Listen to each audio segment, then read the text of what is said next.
Olá! Dando prosseguimento à série Memória Viva, nós apresentamos hoje um programa com uma mulher muito especial.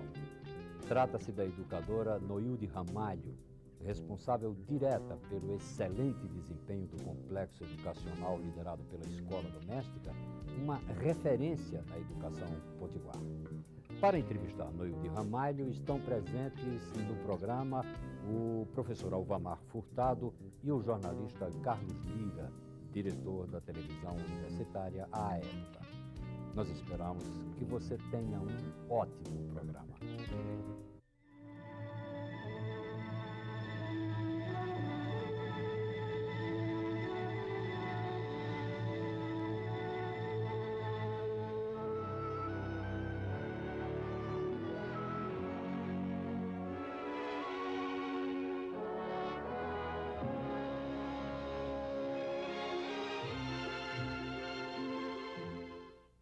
A Escola Doméstica de Natal é um estabelecimento que obriga à admiração, impõe imitação e honra o estado do Rio Grande do Norte. Aqui deixo os meus aplausos sinceros e os votos de felicidade. Natal, 8 de agosto de 1926. Washington Luiz, senador da República. Depoimentos são estes de presidentes, escritores, sociólogos, poetas, pessoas que visitaram a Escola Doméstica de Natal.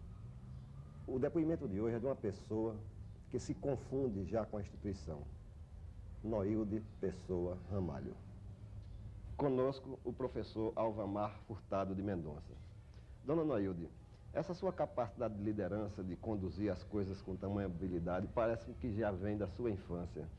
Nos relate como foi a sua infância, logo com pouca idade, a senhora já conduzindo as coisas em casa. Carlos, eu fui uma criança igual às outras.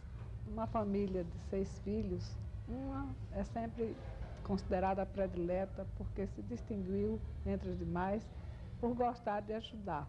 Então, eu, na verdade, em minha casa, tive essa preferência nesse sentido. Procurava ajudar nos afazeres domésticos, procurava sair de casa. Minha mãe não gostava de fazer feira, como em toda cidade do interior. Nova Cruz é uma cidade pequena, mas uma feira, que, aliás, se diga de passagem, é uma feira muito concorrida. E eu era aquela menina que gostava de ir para a feira, fazer as compras da casa, e diziam minhas irmãs que eu fazia com o sentido dos trocados poder ficar em meu poder. Mas isso eu fiz a partir de 10 anos, já tinha essa tarefa. Noilde, eu gostaria que você contasse assim o seu início na escola doméstica, os seus primeiros contatos com a escola, como aluna, como professora e logo em seguida como diretora. Quando se efetuou isso, qual foi a sua turma, as componentes de sua turma aqui na escola doméstica? Saí de Nova Cruz no fim de abril, no último dia de abril, cheguei em Natal no dia 1º de março. E levada por minha mãe para a escola, recebida por minha prima, que era diretora, Alix Ramalho Pessoa. Ingressei no 2º ano da escola, naquela época era facultado. De acordo com os conhecimentos, com a prova de seleção, era classificado o ano a que se podia entrar. Eu saía de Nova Cruz tendo completado, feito o último ano do curso complementar naquela época, preparado por professor José Saturnino Paiva. E na escola ingressei no 2º ano, como eu acabei de dizer. A minha turma era uma turma de 6 colegas, turmas pequenas, né? Porque durante muito tempo a escola tinha sempre um limite de alunos assim, muito diminuto. As minhas colegas de turmas foram Valdívia Gomes, Marieta Cunha, Maria Cândida Faria, Leda Carvalho. Esses são os nomes de guerra daquela época. Ivone Gomes. E na escola tive fui assim uma aluna que, desta parte, sempre conquistei muita amizade das minhas colegas, fui muito amiga de todas. E no último ano do curso, a minha turma continuava pequena, tive assim, a preferência do Dr. Varela Santiago para tomar conta de uma exposição que me marcou por essa deferência do Dr. Varela. Era mês de outubro, Semana da Criança, ele preparou uma exposição na puericultura, que era um pavilhão separado do nosso habitat de aula, e lá tomei conta, fiquei como a supervisora da exposição. No fim do ano, o doutor Varela quis continuar no mês de novembro com aquela exposição. A Alix, que era diretora, dizia para o doutor Varela da impossibilidade, em função do número reduzido de professoras, para que tivesse mais um pavilhão dando acesso assim, à presença de público. E o doutor Varela, então, reafirmou, não, a senhorita Ramalho, costumava chamar seus alunos pelo precedente de senhorita. Senhorita Ramalho, ela tomará conta, tem capacidade de fazer. Isso eu fiquei muito envaidecida. E não sei se essa tomada de posição do doutor Varela, de me dar essa distinção de tomar conta, se foi um dos motivos da minha escolha como professora no ano seguinte. Tendo casado uma das professoras do corpo interno, apareceu a vaga. Então, havia duas pessoas apresentadas. Maria Cândida Faria, que era sobrinha de doutor Lamartine, pela parte do pai, e o meu nome. Então, na ocasião da escolha, pesaram e mediram lá a tendência de cada um, o doutor Lamartine optou pela sorte. Vamos fazer, porque as duas candidatas apresentam, assim, as preferências do corpo do conselho diretor, mas, no caso, vamos fazer a sorte, né? Então, caiu, por sorte, eu saí premiada, que considero um prêmio viver na escola. Aí entrei como professora em 1940 e fiquei até março de 45, que foi quando entrei como diretora. Mas essa diretora foi assim por um acaso. Eu, na verdade, não estava nem preparada, nem era, talvez, o pensamento da sociedade mantenedora me escolher como uma substituta, a Amélia Bezerra, que deixava o cargo de diretora depois de um ano de trabalho, por motivo de casamento. Mas, na circunstância em que a escola estava, eu tendo me oferecido para abrir a matrícula, acompanhar o trabalho de matrícula, fiz, e chegou março e não tinha a Liga de Ensino resolvido quem iniciasse. Aí o doutor Varela veio me pedir para que eu acompanhasse aqueles primeiros dias. E assim entrei como diretora, porque na escola eu já estava como professora, e até hoje, por um caso muito interessante, porque não houve nomeação. Até hoje eu sou uma diretora sem nomeação. Mas esses anos todos assisti como diretora ao final da guerra, e que me marcou, que me lembra muito, aquele estourar de fogos, o repicar de sinos. Eu caminhava para a igreja Capela São José Salesiano, levando as alunas, que era mês de março, para rezar o terço que fazíamos na igreja. E naquele repicar de sinos e estourar de fogos, tomamos conhecimento que era a guerra que terminava. A gente estava iniciando o meu trabalho à frente da escola. Noilde, você falou a respeito aí de uma pessoa que precisa ser devidamente registrada, pelo menos na sua ação, na sua personalidade marcante na história do ensino no Rio Grande do Norte. Varela Santiago, qual era a participação dele nesse órgão mantenedor da escola doméstica? O doutor Varela, ele foi convidado para participar da escola desde a fundação, como professor. Qual o ano de fundação da escola? A escola foi fundada em 1914, em 1º de setembro. E o doutor Varela foi convidado para ministrar as cadeiras de fisiologia, depois, posteriormente, ele criou a parte de puericultura. Ele foi à escola. A escola deve muito a doutor Varela Santiago, porque durante todo o tempo, desde 1914 até o final, quando ele já muito doente, já sem poder dar a mesma contribuição, mas ele estava sempre presente, e com seu exemplo, com sua abnegação. Era um professor que não recebia da escola, era um trabalho de amor, de apostolado. Ele visitava diariamente a instituição. Ele era membro da Liga de Ensino? Ele foi membro, depois foi presidente e permanece como presidente de honra do estabelecimento. Noilde, você integrou-se na escola doméstica como professora e posteriormente como diretora.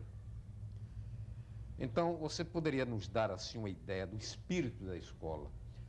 Quando surgiu esse espírito que norteou o ensino na escola doméstica de Natal?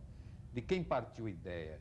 Porque isso é muito discutido. Muitas pessoas são indicadas como as pessoas que foram as fundadoras da escola doméstica de Natal. Pela sua experiência e pelo documentário que você tem, que você nos acabou de mostrar há pouco tempo, que é valiosíssimo sob o ponto de vista histórico, você poderia nos fazer um resumo da fundação da escola, de quem partiu a ideia, de como isso se processou e... Olha, Valmar, ao entrar na escola, a figura que era apontada como fundador da escola foi sempre o Dr. Henrique Castiano. Ele era sabido que ele, doente, como secretário, como membro do governo do Estado, ficou doente do pulmão e procurou a Suíça como condições, na época, daqueles que podiam, era o sanatório do mundo. E ele, na Suíça, tem alguma coisa escrita por ele nesse sentido. Ele observou na Bélgica e na Suíça a educação da mulher, como a educação primeiro foi o progresso da Suíça, o desenvolvimento, a civilização. Então aquilo criou assim uma certa curiosidade nele e procurou saber o que tinha levado aquele país de território tão pequeno e num desenvolvimento que até hoje é apontado, é conhecido. Então ele viu que era a mulher, era a atenção dada à educação da mulher. E procurou as bibliotecas e fez estudos e trouxe essa ideia para Natal. Aqui ele se acercou de pessoas influentes e lançou a ideia criou uma sociedade que denominou Liga de Ensino do Rio Grande do Norte. Em 1911, a 23 de julho, ele fundou essa sociedade. E há uma memorável conferência citada, até na época, quando foi lida essa conferência por ele, os jornais do Rio, os grandes jornais da época, fizeram menção. O doutor Henrique, como você sabe, era um homem que desfrutava era um homem muito conhecido pelo seu valor de cultura. Foi um homem político durante muitos anos, mas eu acredito que a permanência dele na política era mais o aproveitamento da cultura dele, porque político mesmo, talvez ele não tivesse essa vocação. Mas por ser um homem de letras, um homem pensador, um sociólogo, o governo de Alberto Maranhão fez dele seu secretário. Depois, em outros governos também, ele participou. Então, o doutor Henrique, fundando a escola, cercado do doutor Merissá, que era juiz federal naquela época, senador da República, doutor Felipe Guerra, doutor Manuel Dantas, secretário da parte da educação, doutor Antônio Soares, doutor Juvenal Lamartine, doutor José Augusto Bezerra de Medeiros, que foi também um grande batalhador. Doutor Lamartine, ele procurou divulgar, propagar a ideia da escola. E eu acho que a escola foi muito bem nascida por este grupo de pessoas que cercaram o doutor Henrique e levaram a ideia à frente. Se ela foi bem nascida, foi tão bem constituída, que apesar de uma série de crises que passou, assim, crises naturais que aparecem, de pessoas que não aceitando a ideia de uma escola que na época era uma revolução, que ainda hoje ela se constitui uma revolução no ensino, era natural que houvesse aquela oposição. E assim, o doutor Henrique, trazendo essa ideia, ele fundou a escola em 1914. Na época da fundação, o doutor Henrique não estava em Natal. O doutor Henrique estava viajando, tanto que ele esteve presente na inauguração da Liga de Ensino, mas foi no governo de Ferreira Chaves, de Alberto Maranhão. Já a escola, fundada em 1914, 1º de setembro, já no governo estava o doutor Ferreira Chaves. E foi dada a bênção pelo Monsenhor Pegado, a bênção. Falam que a escola, o velho prédio, tem até um olho aqui que é da escola, e estava era alicerces, havia sido doado pelo governo do Estado, os alicerces de um futuro Palácio da Justiça, que foi dado Foram para aproveitados esses alicerces. Para os alicerces. alicerces. Lá foi construída a escola e que nós permanecemos até 1952. Em 53 já passávamos para essa casa. Como foi a passagem para essa escola? Foi fácil esse terreno? Esse terreno foi uma história muito interessante. Estava num almoço oferecido ao almirante Ari Barreiras. Eu estava numa mesa sentada, o deputado Zé Arnaud e o senhor Ulisses Medeiros. Lembro bem do senhor Ulisses Medeiros da Paris Natal, né? Então, naquela ocasião, o senhor Ulisses disse para mim, não, dessa casa já está muito apertada, não há espaço, as chuvas, já tinha aquele problema das chuvas. Se vocês não têm ideia, não, o doutor Varela pensa em levantar um andar aqui, já mandou fazer um estudo dos alicerces, porque na Ribeira tem água muito próximo, mas não sabemos se há condições, isso está em estudo.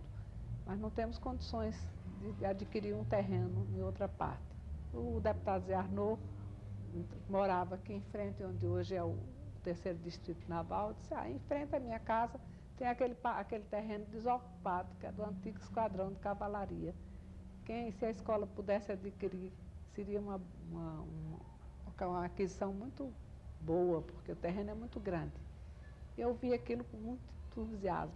Terminou o almoço, saíram as visitas, eu procurei o doutor Varela, que também estava presente ao almoço. Doutor Varela, contei a história.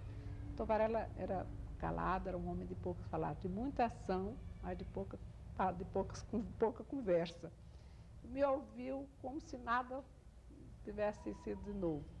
Mas dali, acho que 1 ou 2 dias depois, ele foi ao Palácio do Governo. E então, era nessa época, o interventor, o Baldo Bezerra. Agora eu faço sempre uma ideia, se o Baldo era antes ou depois, com o tempo já não está muito. E solicitou. Conseguiu a doação.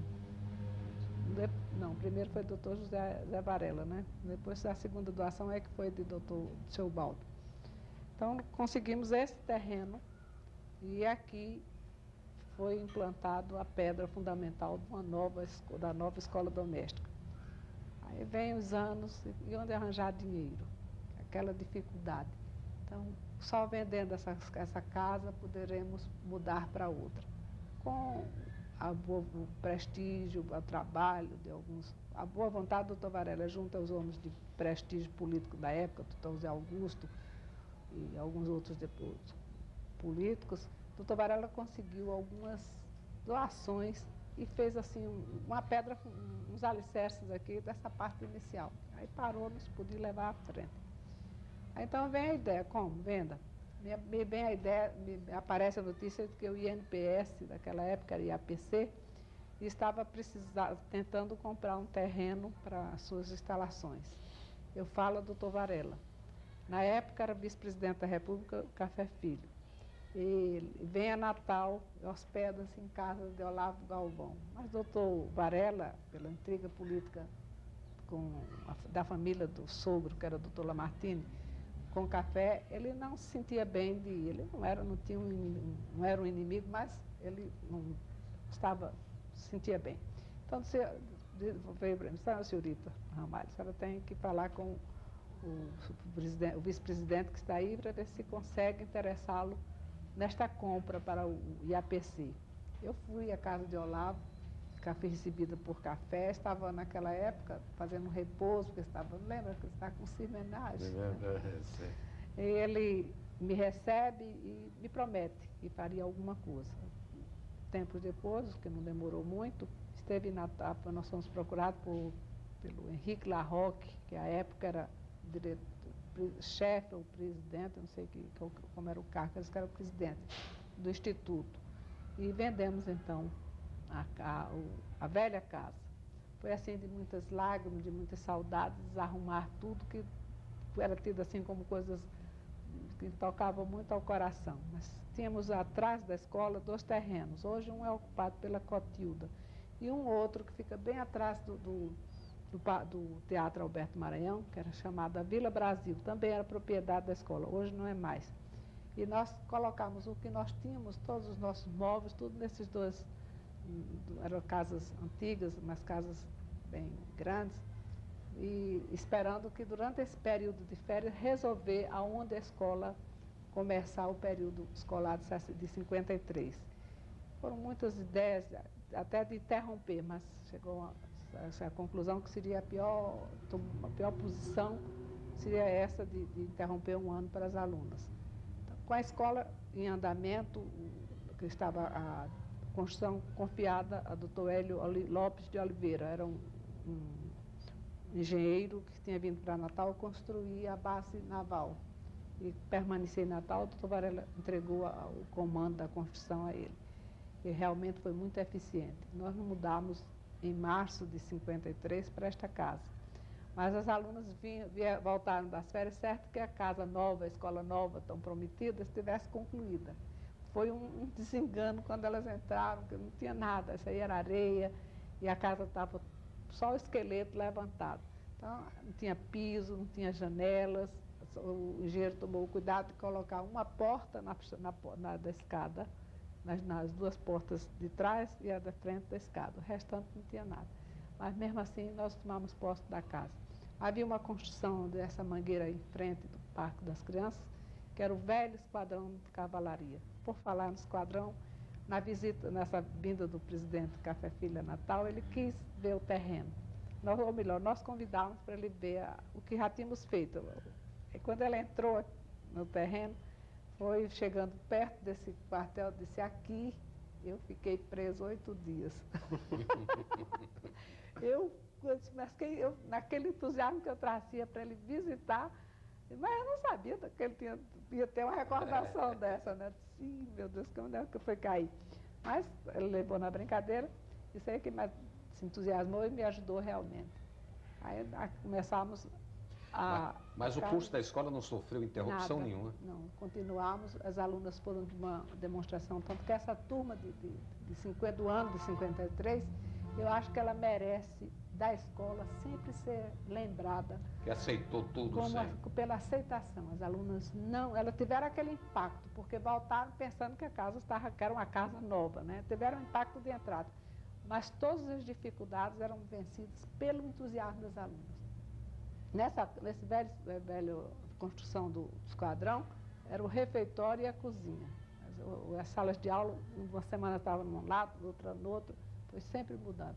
E os primeiros dias, o dormitório era na Ribeira, nessa casa que hoje, que eu estou falando, que era a Vila Brasil. Dormia e de manhã vinha para cá.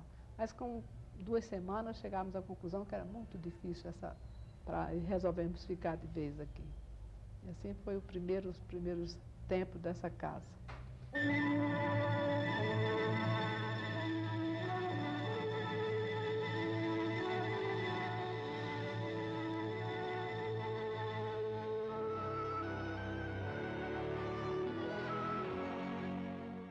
A cada ano temos mais histórias para contar.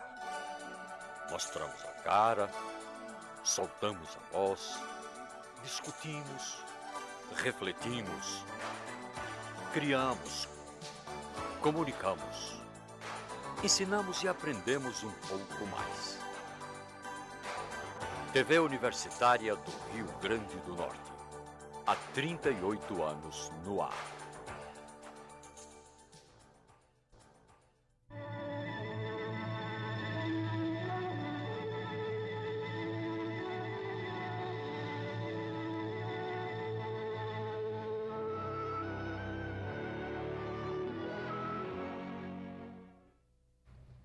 A escola tem sido visitada até por príncipes. Uma impressão da senhora dessas visitas, das figuras, que o livro de visitas aí de Juscelino Kubitschek, Jorge Amado, a Humberto de Campos, um resumo dessas coisas para a gente. Quando eu entrei na escola como aluna, era uma coisa sempre falada. Eu entrei em 36, eu vim de Nova Cruz em 1936. Mas falava nessa visita que a escola tinha hospedado o príncipe Dom Pedro em 1927. E depois que eu estou na escola, foram muitas as personalidades que já passadas por aqui. Na velha escola, como diretora ainda, nós recebemos a visita do ex-presidente Juscelino Kubitschek. Na época ele era governo de Minas ou já candidato com visões ao presidente da República. Ele era chamado Revoada dos Governadores, lembra? O doutor Silvio Pedrosa era governador do estado. Ele esteve aqui com Amaral Peixoto, a Alzira Vargas, a Assis Chateaubriand, que foi assim, deixou também uma impressão muito interessante na escola, no livro Chateaubriand. E nessa primeira visita de Juscelino, ele tem anotado aí no livro, assinado ele, Amaral Peixoto, Alzira Vargas e outros políticos na época.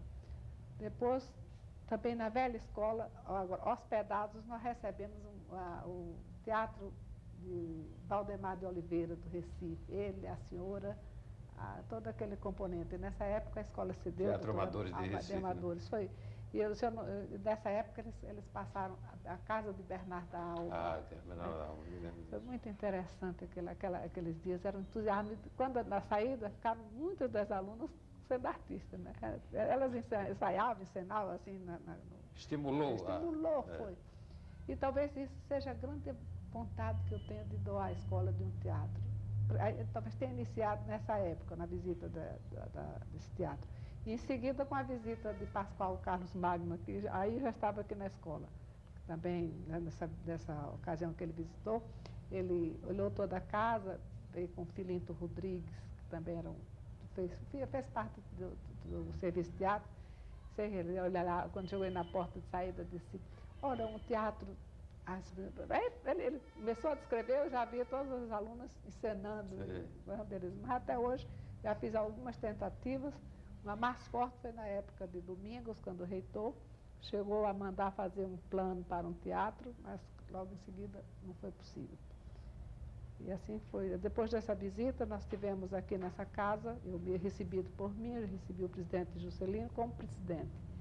Nessa visita dele, ele não fez refeições, porque nós não tínhamos o refeitório ainda concluído.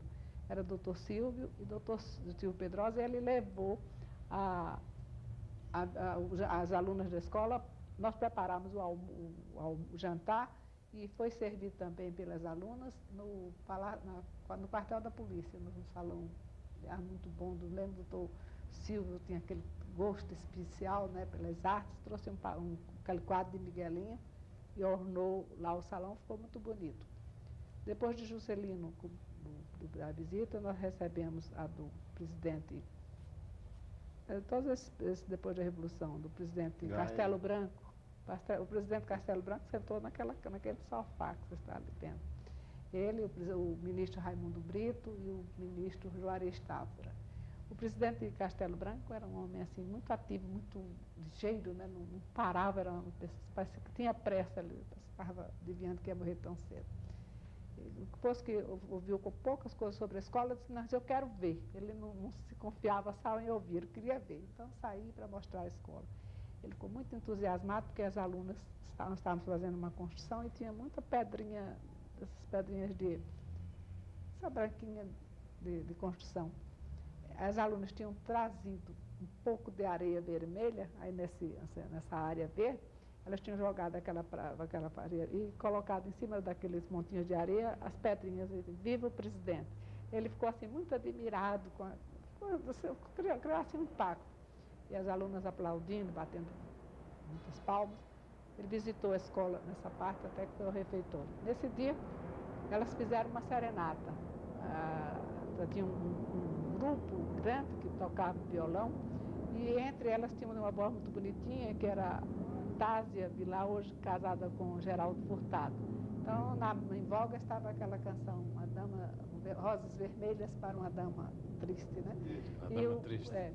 O presidente ouviu, acho que no dia seguinte, o chefe da Casa Militar me confiou que foi a hora em que viu o presidente mais bem-humorado e mais descontraído, que ele tinha sido servido de uma higiene mental. Depois do presidente Castelo, veio o presidente Garrasto Azul. Então, sem quem fosse indicado, ele procurou aquele grupo para sentar. Sentou e conversou, mas aquele era mais, assim, não tinha aquela vivacidade no andar, né? Muito simpático, muito cortês, muito à altura mesmo de ser presidente. Em seguida, veio o presidente Ernesto Geisel, que veio com a senhora, também o presidente Médici veio com a senhora, dona Lucia é do Geisel, né? O presidente Geisel veio com a senhora e a filha. Depois, o presidente Costa e Silva não veio a Natal, ele esteve em Mossoró, mas nós não fomos, estávamos de férias, sei que estava passando de Mossoró para Fortaleza quando a cidade estava se preparando para recebê-lo. E agora o presidente João Figueiredo. Foi assim, muito entusiasmo da parte das alunas, interessante, chegou até, eu já estava preocupada que as meninas não estavam cansando o presidente, que era de uma euforia, e cada um que quisesse ficar mais próximo do presidente, foi aquela manhã assim de muita alegria. E fora os presidentes, nós tivemos pessoas como o professor Anísio Teixeira. O professor Anísio marcou na minha vida, eu tinha uma admiração muito grande pela figura do professor Anísio. Conheci, que era na época ministro da Educação, o Simões Filho, ele é um baiano, e ele acumulava a pasta de Educação e Saúde. Doutor Simões, a convite do doutor Silvio Pedrosa, tinha estado em Natal. E aqui ele foi homenageado na escola, mas na escola velha ainda. Ao voltar ao Rio de Janeiro, ele mostrou assim, aos políticos do Rio Grande do Norte, o doutor Zé Augusto, o senador Nath Maris, naquela época deputado, entusiasmo pela causa da escola. E aquilo me deu coragem de solicitar uma ajuda para a construção, para esse trabalho que nós estávamos fazendo nesta casa. E fui, e realmente, todo o meu contato, todo o meu conhecimento foi através do doutor Simões. Ele, como respondia pelo INEP, que era o Instituto Nacional de Estudos Pedagógicos, que era onde estava o dinheiro que saía para todas essas instituições, era o doutor Anísio. Doutor Simões me manda para o doutor Anísio. Quando eu chego na mesa do doutor Anísio me recebe muito bem, mas faz umas sérias restrições à escola. Eu fico acabada. Eu vi quando ele disse, não, mas a senhora acha que para ensinar, que há necessidade para se ensinar a cozinhar, há necessidade de se gastar tanto dinheiro, porque na Bahia nós temos excelentes quituteiras que nunca foi uma escola. Aí eu disse, e agora? Eu pensei comigo, que vou responder. Disse, olha, professor Anísio, na escola é um engano pensar que a escola é cozinha. A escola tem cozinha e alimentação no seu currículo, mas não pelo fator do sentido gustativo. Não é, a escola ministra as lições com um desejo de desenvolver os conhecimentos sobre alimentação, sobre nutrição. Então, a cozinha para nós é um laboratório de saúde e é também um fator econômico. Se preparamos a aluna como dona de casa, não somente olhando o lar, a família, o homem em si, porque ali, se ela é conhecedora das diferentes atividades dela como mulher, ela pode estar preparada também para exercer uma função lá fora. Mas, em primeiro lugar, ela tem que deixar organizada a sua casa, a sua família, dar o acompanhamento aos filhos. Então, nós não temos outro pensamento em forma do nosso currículo. E se o senhor pensa dessa forma, eu queria lhe convencer em contrário. Ele argumentou outras coisas, mas aí realmente ele não mudou o ponto de vista dali, não. Mas eu volto a doutor Simões e digo, se eu tiver de receber, então, como o Anísio lhe recebeu bem, disse, recebeu, agora ele faz um juízo da escola diferente do que a escola é. Aí ele disse, como? Eu argumentei com ele, não, mas esse naturalmente ele deve ter dito bem para ver qual era o seu, como você se firmava. Mas não tem dúvida que no ministério quem manda é o ministro. Ainda disse uma brincadeira assim, quem manda no ministro é a diretora da escola. Isso foi assim, uma coisa muito dele, porque ele era muito gentil. Não é galanteio. De uma maneira, era um galanteio da época, assim, ele se sentia com condições, era uma pessoa. Mas eu fiquei assim, era uma pessoa de poucas viagens ao Rio de Janeiro naquela época. E voltei a Natal e realmente trouxe tudo quanto pretendia, porque era o mobiliário, e ele me disse mais, e fique certa que tudo quanto eu dei ao Rio Grande do Norte, eu dei pela escola doméstica. Um dia tinha ido a Palácio e encontrei o professor Severino Bezerra. Então a senhora trouxe todo o dinheiro do Estado, tinha realmente trazido uma verba muito grande. Eu disse, trouxe, graças a Deus, mas não trouxe, não tirei nada de ninguém. Até o professor Anísio, o ministro, me disse que tudo que o Rio Grande do Norte recebeu para o Instituto de Educação de Mossoró, e o daqui, o Hospital dos Alienados, aquele Hospital Colônia chamado, né?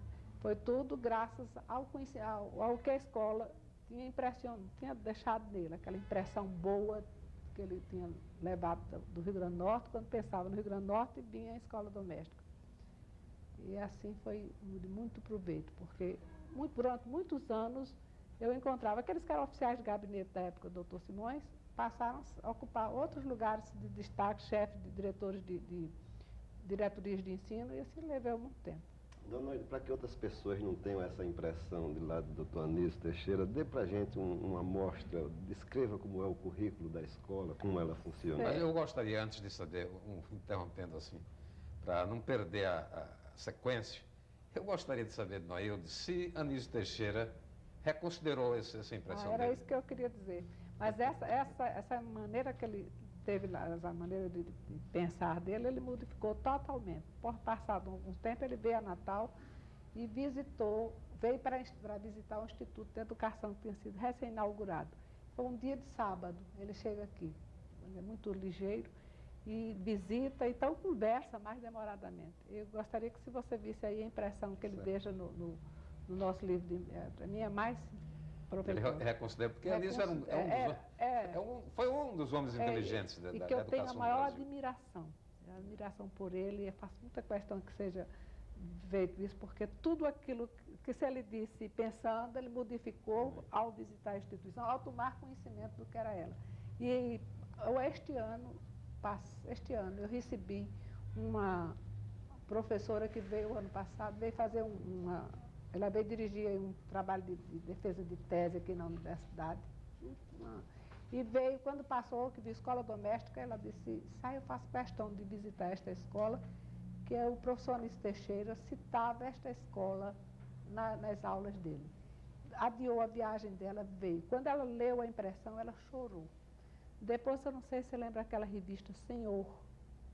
Primeiro número do Senhor, o professor Anísio Teixeira faz uma referência à escola. Luiz Lobo trabalhava. Foi ele quem fundou a revista.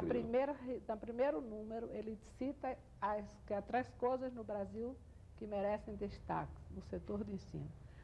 O Instituto de São José dos Campos, a Escola de Arte do professor Augusto Rodrigues e a Escola Doméstica de Natal. Mas vamos ler a impressão de Anísio Teixeira. Felizmente ele reconsiderou, porque eu estava assustado. E para mim o importante é que ele tenha tido aquela ideia, depois ele viu que era totalmente. E ele se tornou assim um amigo da escola, tudo que o curso primário foi feito graças aos auxílios recebidos dele. E eu lastimo ainda hoje a falta do que o professor Anísio faz. Depois ele, como reitor da Universidade de Brasília, eu estive em Brasília, fui visitá-lo, ficou amigo nosso mesmo. Visito, afinal, a Escola Doméstica de Natal, sobre o que ouço falar desde que comecei a me entender em educação. A instituição tem já 40 anos, provando durante esse período 2 coisas. Primeiro, que instituições educativas podem ter finalidade pública e organização privada, tanto no Brasil quanto na Inglaterra. 2, que instituições educativas podem resistir ao uniformismo das escolas oficiais brasileiras, manter programa autônomo e original e sobreviver.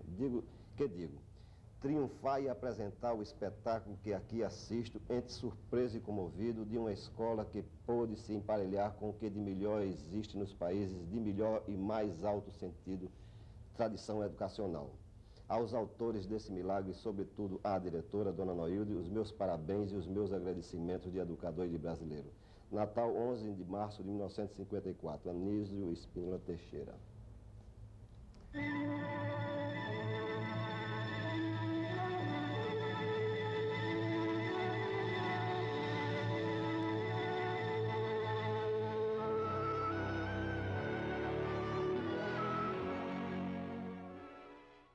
A cada ano temos mais histórias para contar. Mostramos a cara, soltamos a voz, discutimos, refletimos, criamos, comunicamos, ensinamos e aprendemos um pouco mais. TV Universitária do Rio Grande do Norte. Há 38 anos no ar.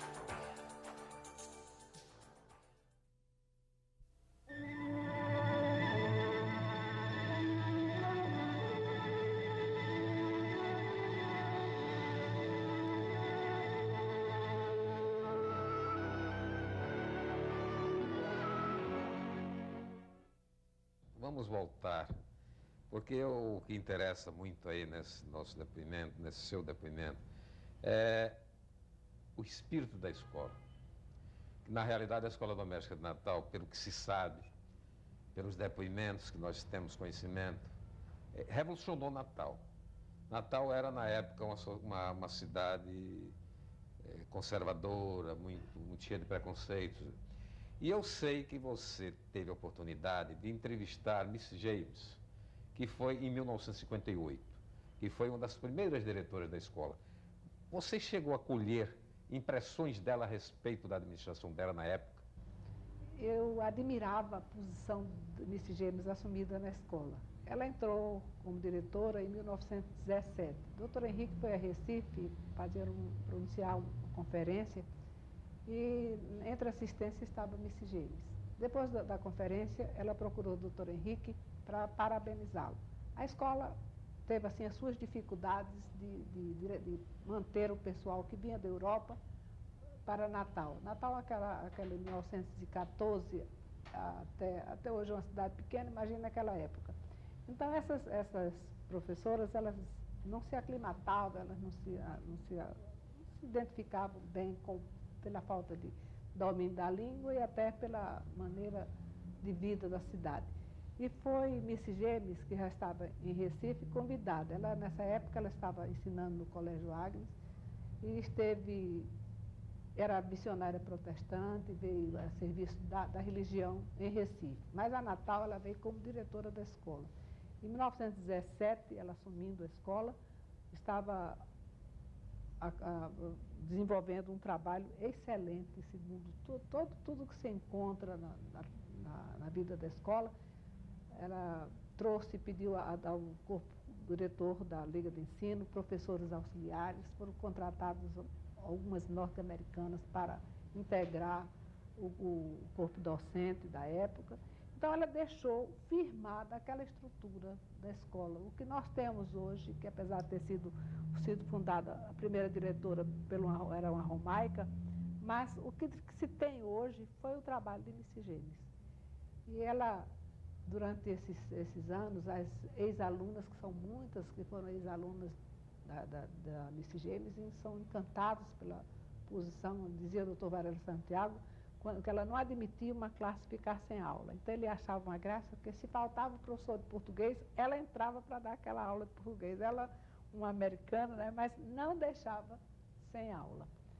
Ô Noilde, me diga uma coisa, você tem depoimentos sobre a influência das ex-alunas da escola doméstica, depois de diplomadas, no interior do Estado, dando assim criando uma nova mentalidade, um novo comportamento social no meio em que elas vivem? Olha, Valmar, sempre que nós temos notícias assim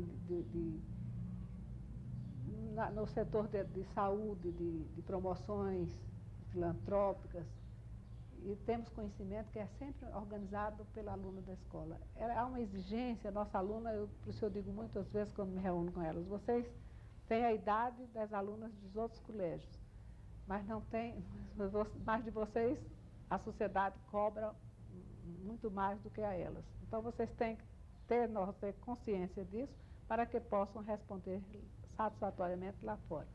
Porque, até numa pequena coisa, uma aluna, qualquer colégio pode usar um sorvete de uniforme, mas se a minha aluna usa um sorvete, até pouco tempo era muito criticado. Então, era uma exigência tremenda, porque a aluna da escola tem que ter uma postura social muito mais... Há um depoimento de Zé Augusto, Zé Augusto a respeito disso, não é? Doutor Zé Augusto, ele falou sobre Belisário Pena. Belisário Pena? Ele era da velha república, disse que era um homem muito desencantado, era um homem assim quase vencido, tudo ele achava que estava perdido, o Brasil estava era irremediado. Ele veio ao Nordeste, veio pelo Ceará. Do Ceará ele entra por Mossoró, ele foi encontrar o Belisário Pena em Caicó. E lá é recebido numa das chefes políticos, no qual estavam os familiares, as moças da casa, eram alunas da escola, ou ex-alunas, e prestaram aquele serviço de atenção, serviço de mesa, uma recepção que ofereceram. Ele ficou muito admirado e disse ao doutor Zé Augusto que no interior do estado, no Alto Sertão, uma mesa tão bem posta, um povo sendo recebido com tanta finura, bom trato. Aí o doutor Zé Augusto disse, olha, eu não vou lhe dizer o segredo disso, guardo para a capital. Quando chegou em Natal, aqui na escola, na bela escola, ele foi homenageado. Ele disse, é aqui onde nós preparamos aquelas moças que lhe receberam lá no Caicó, no interior do estado. E também na Paraíba. Uma ocasião eu fui à Paraíba e recebi do prefeito os agradecimentos pelos serviços que era prestado pelas alunas da escola. E nós sabemos que isso é feito continuadamente. Aqui há alunos de outros estados, né? Nós recebemos de todos os estados do Norte. Esse ano nós estamos com 10 alunas de Roraima. Temos 3 de Manaus, 2 da capital de Belém e outras do interior do Pará. Tem do Maranhão, do Piauí, são muitas. Somos hoje um internato de quase 100 alunas, 96 alunas atualmente, porque no começo do ano estávamos com 100. Todas de todos os estados do norte, até o último estado que nós temos é esse de Sergipe atualmente. Mas já tivemos alunas de São Paulo, por exemplo, até o ano passado nós tivemos uma neta do ex-ministro Almeida Machado, da Saúde, que ele, numa visita, quando o ministro da Saúde, visitando a escola, ele mandou a netinha ficar conosco. Nós tivemos, assim, alunas, até recebi uma carta dela, depois da visita do presidente Figueiredo, a filha naquela época era coronel, hoje é general, Medeiros, que é chefe do ministro do SNI. A menina dele também foi minha aluna, quando ele foi deixou o ministério, não, ela era o presidente Médici, que foi para o Tel Aviv, a menina ficou sob os meus cuidados. Hoje ela é casada, ela me fez carta recentemente, assim, teve muito longe por conta dessas visitas. Quer dizer, Henrique Castiano trouxe da Suíça uma experiência e deu bem no Rio Grande do Norte. Posteriormente, o curso doméstico equiparou-se ao curso ginasial. Eu pergunto, isto não concorreu para atenuar um pouco as velhas finalidades da escola, os velhos objetivos da escola, na formação da mulher norte-grandense? Não, Vomar. Porque não criou assim, continuando a minha pergunta para melhor esclarecimento, ele não criou o bacharelismo, o desejo de tirar títulos e se formar em qualquer coisa, se esquecendo um pouco da finalidade da mulher dentro de casa, na formação da família e tal. Não houve um prejuízo disso. Que seria uma boa oportunidade de você nos dar um esclarecimento definitivo a respeito disso. O doutor Henrique, ele não aceitava o diploma. Achava que se devia estudar para angariar, para ter conhecimento, ter cultura, que o diploma era uma coisa dispensável. Ele mesmo já veio se formar, já velho, né? Ele era um homem culto, mas ele se formou muitos anos depois. Mas até antes teve a Primeira Guerra, que a escola foi na época da fundação, a Guerra de 14. Mas na Segunda Guerra, até ali, a mulher não trabalhava fora. Então, a mulher tinha realmente que esperar, viver, casar, ou viver no lar sem casamento, sem uma finalidade. Mas com a Segunda Guerra, quando a mulher começou a botar o pé fora de casa em procura, eu contrariando muita da vontade do Conselho Diretor da Liga de Ensino, comecei a me preocupar com um certificado ou um diploma da parte das alunas. Nós já recebíamos diploma, mas um diploma conferido pela Liga de Ensino que não tinha validade, nem estadual. Então, nisso, começaram eu senti que os pais a se preocuparem. A minha filha estuda, quer dizer, hoje ela está sob meus cuidados, e amanhã? Aí eu comecei a ver que eles tinham razão. Aí comecei a batalhar nas reuniões da Liga e havia uma oposição a esse reconhecimento. Até que eu, um dia, em conversa com o doutor Zé Augusto, perguntei, doutor Zé Augusto, há algum mal que se reconheça? Porque o doutor Zé Augusto era um membro nato da Liga de Ensino. Permanentemente ele foi um defensor da escola. Alguma coisa que contraria o princípio da escola e se dá uma segurança ao ensino ministrado? Ele disse, não. O que está acontecendo? É que a escola não é reconhecida. Então, hoje, as alunas têm que procurar outros estabelecimentos que lhe deem essa segurança. Ele apresentou um projeto na Câmara para criar o curso doméstico no Brasil, que seria o ideal. Mas a coisa como um projeto demora. O relator do projeto foi um deputado paulista que deu um belíssimo parecer.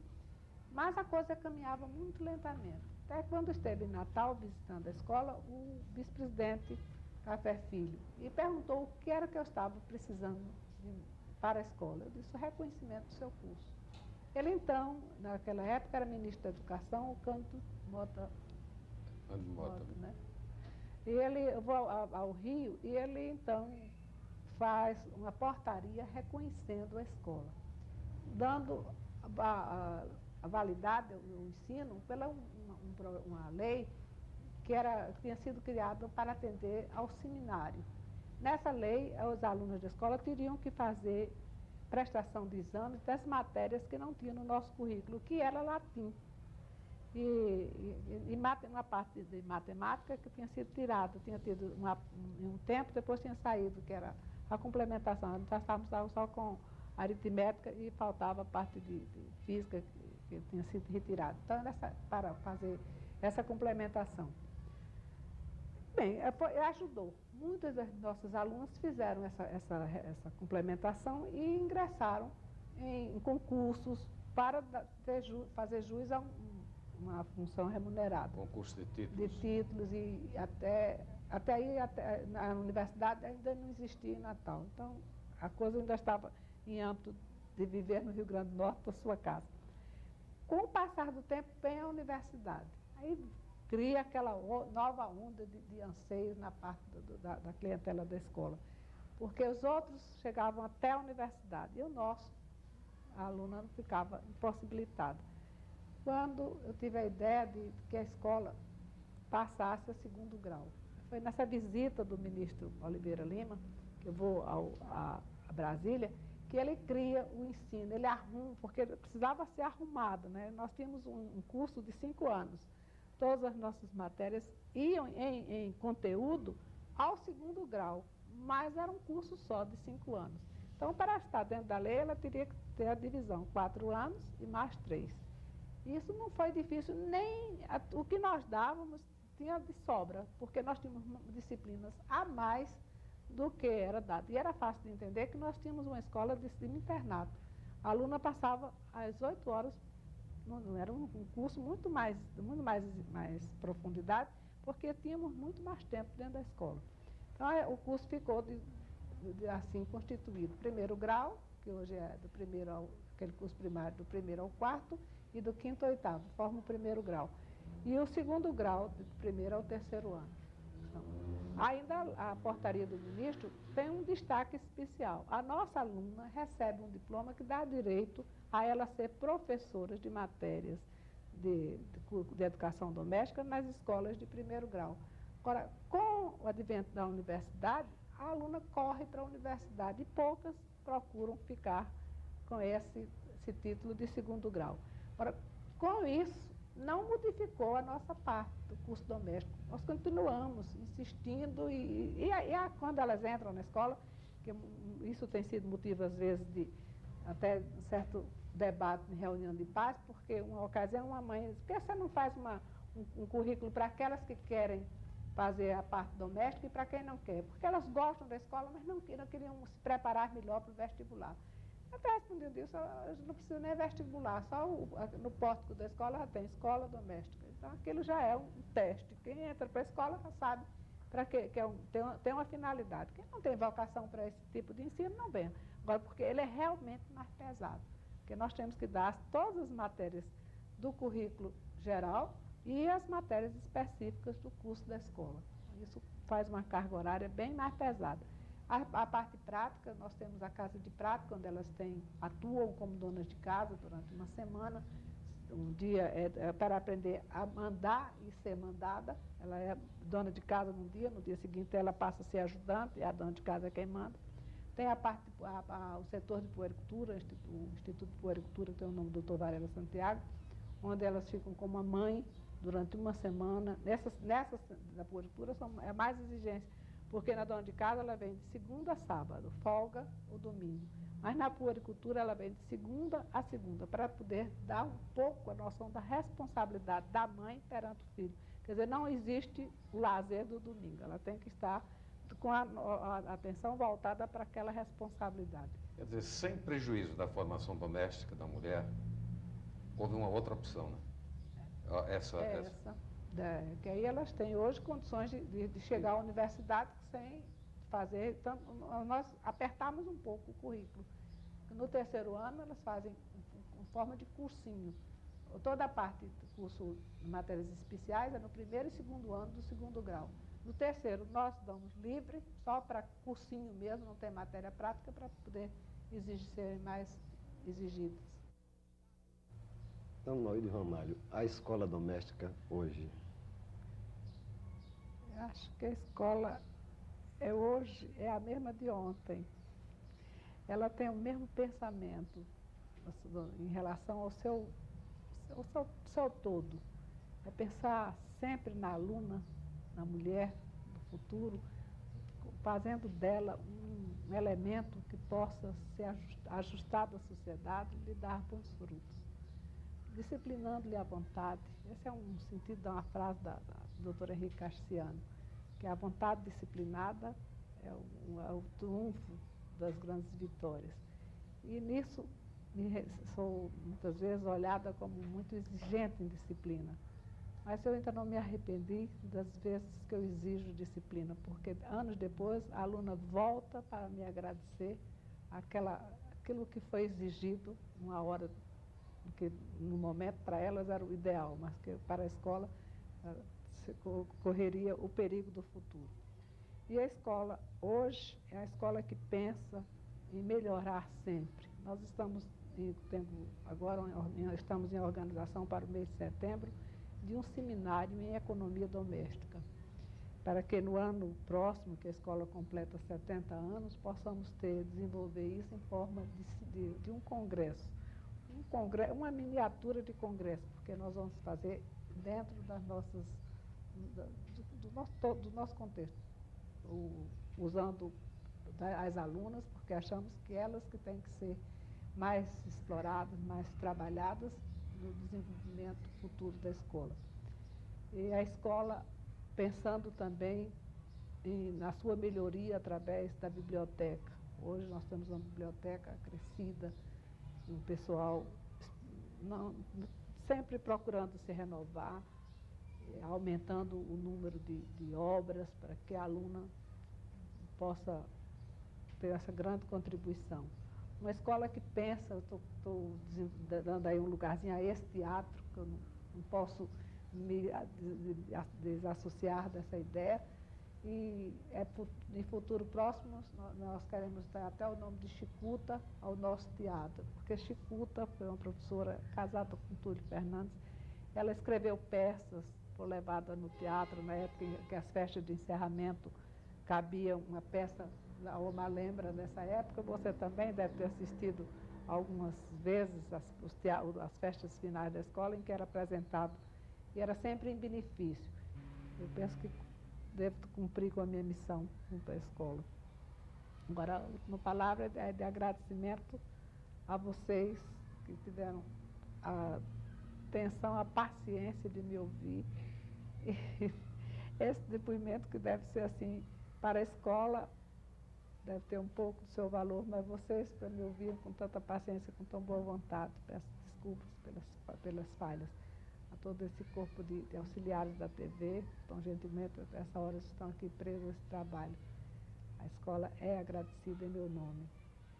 E não sei, assim, como possa dizer mais para atender a curiosidade de vocês.